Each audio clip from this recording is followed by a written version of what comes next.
Hi hello welcome back to my YouTube channel. ಇವತ್ತು ನಾನು ಬಂದಿದ್ದೀನಿ ಶ್ರೀ ನಾರಾಯಣಧಾಮ ಅನ್ನೋ ಸ್ಥಳಕ್ಕೆ. ಸೊ ಅದ್ರ ಬಗ್ಗೆ ನಿಮಗೆ ಸ್ವಲ್ಪ ಡೀಟೇಲ್ಸ್ ಕೊಡೋಣ ಅಂತ. ಇದು ನನಗೆ ವಾಕಬಲ್ ಡಿಸ್ಟೆನ್ಸ್ ಇರೋವಂಥ ಜಾಗ. ನಮ್ಮ ಮನೆಯಿಂದ ಸುಮಾರು ಒಂದು 10 to 15 ಮಿನಿಟ್ಸ್ ಒಳಗಡೆ ರೀಚ್ ಆಗ್ಬೋದು. ನಾನು ಯಾಕೆ ಇವತ್ತು ಇಲ್ಲಿಗೆ ಬಂದಿದ್ದೀನಿ ಅಂತ ಅಂದರೆ, ನಮ್ಮ ಫ್ಯಾಮಿಲಿ ಫ್ರೆಂಡ್ ಅವ್ರ ಮೊಮ್ಮಗು ಬರ್ತ್ಡೇಗೆ ಇನ್ವೈಟ್ ಮಾಡಿದರು. ಸೊ ಸುಮಾರು ಜನ ಇವಾಗ ನಮ್ಮ ಊರಲ್ಲಿರೋಂಥವರೆಲ್ಲ ಇದು ಹತ್ರ ಇರೋದ್ರಿಂದ, ಸೊ ಏನೇ ಫಂಕ್ಷನ್ ಆಗಿರಲಿ, ಮ್ಯಾರೇಜ್ ಆಗಿರ್ಬೋದು, ಬರ್ಡೇ ಫಂಕ್ಷನ್ಸ್ ಆಗಿರ್ಬೋದು, ಶ್ರೀಮಂತ ಆಗಿರ್ಬೋದು, ಸೊ ಏನೋ ಫಂಕ್ಷನ್ಸ್ ಎಲ್ಲ ಕೂಡ ಇಲ್ಲೇ ಮಾಡ್ತಾಯಿದ್ದಾರೆ ಇವಾಗ. ಬಿಕಾಸ್ ನಮ್ಮ ಊರಿಗೆ ತುಂಬ ಹತ್ರ ಇರೋವಂಥದ್ದು, ತುಂಬ ಸ್ಪೇಷಿಯಸ್ ಆಗಿರೋಂಥ ಜಾಗ. ಅದ್ರ ಜೊತೆಗೆ ಎಲ್ಲ ರೀತಿ ಫೆಸಿಲಿಟೀಸ್ನ ಕೂಡ ಇಲ್ಲಿ ಪ್ರೊವೈಡ್ ಮಾಡ್ತಾ ಇದ್ದಾರೆ. ಸೊ ಅದ್ರ ಜೊತೆಗೆ ಇದು ಬಂದು ಆದಿಚುಂಚನಗಿರಿಯ ಶಾಖಮಠ ಅಂತ ಕರೀತಾರೆ. ಇಲ್ಲಿ ಧನ್ವಂತರಿ ನಾರಾಯಣ ಸ್ವಾಮಿನ ಪೂಜಿಸ್ತಾರೆ.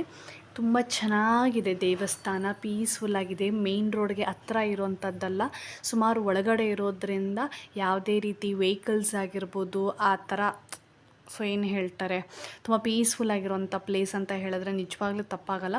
ದೇವಸ್ಥಾನನ ತುಂಬ ಚೆನ್ನಾಗಿ ಮೇಂಟೈನ್ ಮಾಡಿದ್ದಾರೆ. ಆ್ಯಂಡ್ ಎಷ್ಟು ನೀಟಾಗಿದೆ ಅಂದರೆ, ದೇವಸ್ಥಾನದ ಸುತ್ತಮುತ್ತ ಪ್ರತಿಯೊಂದು ಕೂಡ ತುಂಬ ಚೆನ್ನಾಗಿ ಆ್ಯಂಡ್ ತುಂಬ ನೀಟಾಗಿ ಮೇಂಟೈನ್ ಮಾಡಿದ್ದಾರೆ. ದೇವಸ್ಥಾನನ ತೋರಿಸ್ತಾ ಇದ್ದೀನಿ ನೋಡಿ. ಸ್ವಲ್ಪ ಚಿಕ್ಕದಾಗಿದೆ, ಬಟ್ ತುಂಬ ಚೆನ್ನಾಗಿ ಮೇಂಟೈನ್ ಮಾಡಿದ್ದಾರೆ ಕೂಡ. ಆ್ಯಂಡ್ ಇಲ್ಲಿ ನಾವೆಲ್ಲ ಫ್ಯಾಮಿಲಿ ಹೋಗಿದ್ವಿ. ನಮ್ರತ ನೋಡಿ ವಾಕ್ ಮಾಡ್ಕೊಂಡು ಬರ್ತಾ ಇದ್ದಾಳೆ. ಆ್ಯಂಡ್ ಇಲ್ಲಿಗೆ ಬಂದಾಗ ಮನಸ್ಸಿಗೆ ತುಂಬಾ ಖುಷಿ ಆಗುತ್ತೆ. ಯಾಕಂದರೆ ಅದೇನಿರುತ್ತೆ, ವಾತಾವರಣ ಹೇಗಿರುತ್ತೆ, ಮನಸ್ಸು ಹಾಗೆ ಇರುತ್ತೆ ಅಂತ ಹೇಳ್ತಾರಲ್ಲ, ಖಂಡಿತವಾಗ್ಲೂ 100ಕ್ಕೆ 100 ಸತ್ಯ. ಅಷ್ಟೇ ಅಲ್ಲ, ಇಲ್ಲಿ ಸುಮಾರು ಜನ ವಿದ್ಯಾರ್ಥಿಗಳು ಇಲ್ಲೇ ಇದ್ದು ವಿದ್ಯಾಭ್ಯಾಸನ ಮಾಡ್ತಾರೆ. ಅದ್ರ ಜೊತೆಗೆ ಇಲ್ಲಿ ಸಂಗೀತ ಆ್ಯಂಡ್ ವೇದಾಭ್ಯಾಸ, ಸಂಸ್ಕೃತ, ಇನ್ನು ಸುಮಾರು ಬೇರೆ ಬೇರೆ ರೀತಿಯ ಮಕ್ಕಳಿಗೆ ಚಟುವಟಿಕೆಗಳನ್ನ ಇಲ್ಲೇ ಹೇಳ್ಕೊಡ್ತಾರೆ. ಬರೀ ಮಠದ ಮಕ್ಕಳುಗಳಿಗೆ ಮಾತ್ರ ಅಲ್ಲ, ಹೊರಗಡೆಯಿಂದ ಬರುವಂಥ ಮಕ್ಕಳಿಗೂ ಕೂಡ ಹೇಳ್ಕೊಡ್ತಾರೆ. ಆ್ಯಂಡ್ ಇದು ಬಂದು ಊಟದ ಹಾಲು. ಸುಮಾರು ಒಟ್ಟಿಗೆ ಒಂದು 70 to 80 ಜನ ಕೂತ್ಕೊಳ್ಬೋದು, ಅಷ್ಟು ದೊಡ್ಡದಾಗಿದೆ. ಆ್ಯಂಡ್ ಅದ್ರ ಜೊತೆಗೆ ಈ ಪ್ಲೇಸ್ಗೆ ನಾವು ನಾರ್ಮಲಾಗಿ ಬರೋದು ವೈಕುಂಠ ಏಕಾದಶಿ ದಿನ. ನಿಜವಾಗ್ಲೂ ಹೇಳ್ತೀನಿ, ಅವತ್ತು ತುಂಬ ಚೆನ್ನಾಗಿ ಅಲಂಕಾರ ಮಾಡಿರ್ತಾರೆ. ವಿಷ್ಣುವಿನ ಎಲ್ಲ ಅವತಾರಗಳನ್ನ ತೋರಿಸೋಂಥ ಪ್ರಯತ್ನ ಮಾಡಿರ್ತಾರೆ. ಅವತ್ತು ದೇವಸ್ಥಾನನ ನೋಡೋದಕ್ಕೆ 2 ಕಣ್ಣು ಸಾಲದು, ತುಂಬ ಚೆನ್ನಾಗಿ ಡೆಕೋರೇಟ್ ಮಾಡಿರ್ತಾರೆ. ಇವಾಗ ಕಾಣಿಸ್ತಾ ಇರೋದು ಆದಿಚುಂಚನಗಿರಿಯಿಂದ ಸ್ವಾಮಿಗಳು ಬಂದಾಗ ಅಲ್ಲೇ ಉಳ್ಕೊಳ್ತಾರೆ. ಆ್ಯಂಡ್ ನಾವು ಇವಾಗ ತೋರಿಸ್ತಾ ಇರೋದು ಮೇಯ್ನಾಗಿರುವಂಥದ್ದು ಶ್ರೀ ಧನ್ವಂತರಿ ನಾರಾಯಣ ಸಾಂಸ್ಕೃತಿಕ ಭವನ. ಫಂಕ್ಷನ್ಸ್ ಏನೇ ಆದರೂ ಇದೇ ಹಾಲಲ್ಲಿ ಆಗತ್ತೆ. ಆ್ಯಂಡ್ ಸುತ್ತಮುತ್ತ ಕೂಡ ಜಾಗಗಳನ್ನ ನೀವು ನೋಡ್ತಾ ಇದ್ದೀರ ಹೇಗಿದೆ, ಎಷ್ಟು ಸ್ಪೇಷಿಯಸ್ ಆಗಿದೆ ಅನ್ನೋದನ್ನು. ಆ್ಯಂಡ್ ಈಗ ಸ್ವಲ್ಪ ಝೂಮ್ ಮಾಡ್ತಾ ಇದ್ದೀನಿ, ಬಟ್ ಆದರೂ ಕ್ಲಾರಿಟಿ ಇಲ್ಲ. ಅಲ್ಲಿ ಮಕ್ಕಳುಗಳಿಗೆ ಉಳ್ಕೊಳ್ಳೋವಂಥ ವ್ಯವಸ್ಥೆ ಮಾಡಿದ್ದಾರೆ. ಅದು ಕೂಡ ತುಂಬ ನೀಟಾಗಿ ಚೆನ್ನಾಗಿ ಹೈಜಿನಿಕ್ ಆಗಿದೆ. ಯಾಕಂದರೆ ನಾವು ಒಂದು ಸರಿ ವಿಸಿಟ್ ಕೊಟ್ಟಿದ್ದೆ, ಸೊ ಅದಕ್ಕೋಸ್ಕರ ಹೇಳ್ತಾ ಇದ್ದೀನಿ.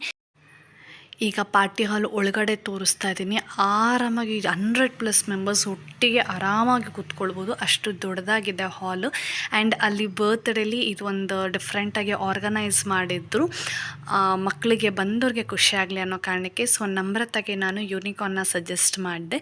ಸೊ ಅಲ್ಲಿ ಬಟರ್ಫ್ಲೈ ಮತ್ತು ಯೂನಿಕಾರ್ನ್ ಗರ್ಲ್ಸ್ಗೆ ಸಜೆಸ್ಟ್ ಮಾಡ್ತಾರು. ಸೊ ನಾನು ಅವಳು ಹಾಕಿರೋ ಡ್ರೆಸ್ಗೆ ಇದು ಮ್ಯಾಚ್ ಆಗುತ್ತೆ ಅಂತ ಹೇಳಿ ನಾನು ಯೂನಿಕಾರ್ನ್ನ ಸೆಲೆಕ್ಟ್ ಮಾಡ್ಕೊಂಡ್ವಿ. ಆ್ಯಂಡ್ ನಮ್ರತ ಕೂಡ ಅದನ್ನೇ ಇಷ್ಟಪಟ್ಟಳು. ಸೊ ಅದಕ್ಕೆ ಯೂನಿಕಾರ್ನ್ ಹಾಕ್ಸ್ತಾ ಇದ್ದೀನಿ.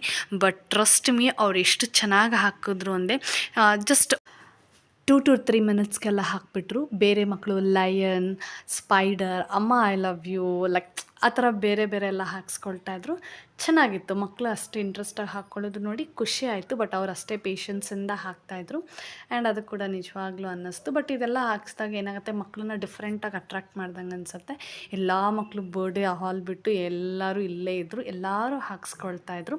ಆ್ಯಂಡ್ ನಾವು ನಮ್ರತನಿಗೂ ಹಾಕ್ಸ್ಕೊಂಡು ನಾನು ಅಲ್ಲಿಂದ ಹೊರಟ್ವಿ.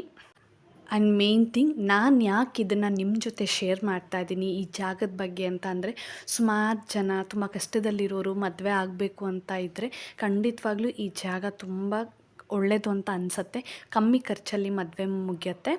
ಸೊ ಯಾರಿಗಾದರೂ ಈ ಜಾಗದ ಬಗ್ಗೆ ಇಂಟ್ರೆಸ್ಟ್ ಇದ್ದು ತಿಳ್ಕೊಬೇಕು ಅಂದರೆ ಅಡ್ರೆಸ್ನ ಡಿಸ್ಕ್ರಿಪ್ಷನಲ್ಲೂ ಹಾಕಿದ್ದೀನಿ ಆ್ಯಂಡ್ ವಿಡಿಯೋದಲ್ಲಿ ತೋರಿಸ್ತಾ ಇದ್ದೀನಿ, ನೋಡಿ.